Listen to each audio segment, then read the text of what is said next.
First reaction is one of surprise that he's announcing the prorogation of Parliament from probably around the 11th of September. He said there was going to be a Queen's speech on the 14th of October, so we're clear about that, just ahead of the EU summit on the 17th. But there was very little said in that interview about Brexit. It was mostly about we need to get on, he said that several times, we need to get on and boost spending on security, on the health service, on education. He came back to say that 3 times, which means that Boris Johnson is electioneering. Boris Johnson is out to hold a general election after he gets the Brexit deal through one way or another on the 31st of October, to go back to the people and say, I did what I was supposed to do, now give me a majority in Parliament. That is what Boris Johnson is doing here. Now, what he did not say, which of course all those who are against a no deal or against Brexit completely will be very annoyed about, is anything concerning the prorogation of Parliament and why he's doing this, which is basically to undermine the opposition's efforts to try to stop a no deal. We had this meeting yesterday between Jeremy Corbyn and 5 opposition parties who have come together to try to agree on what the way forward should be. Should it be a legislative way forward in a way to bring in new legislation to stop Boris Johnson from going ahead with a new deal, forcing him to demand,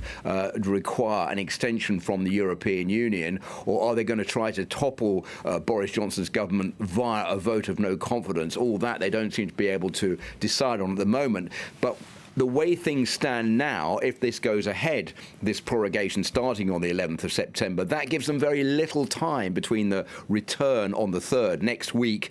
to business in the House of Commons and the prorogation on the 11th to get any legislation through which would stop a no deal. So although Jeremy Corbyn, the leader of the Labour Party, has said he wants to call a vote of no confidence, but he's not sure the numbers add up for him to be able to win that vote of no confidence next week, he was planning to do that a bit later on. The announcement from Boris Johnson that he's going to prorogue Parliament and there will be no Parliament sitting for over a month means that he has almost no time to do that vote of no confidence, and that means he may actually call it when Parliament sits next week on the 3rd of September, in the hope that when that vote of no confidence happens, there will be so many annoyed MPs within the Conservative Party itself, the Conservative Party of Boris Johnson, that they will join forces with Labour and other political parties like the Liberal Democrats and the Scottish National Party to make sure that vote of no confidence goes through the House of Commons. But even that is not sure. So this is a way by Boris Johnson to get around all of that, to undermine the plans of the opposition to stop no deal, stop Brexit, and to get that through, saying we need more money for health, for police security and for education, and hardly mentioning Brexit at all because he's electioneering and he wants to hold a general election to boost his parliamentary base and to have the authority, the justified authority that he wants.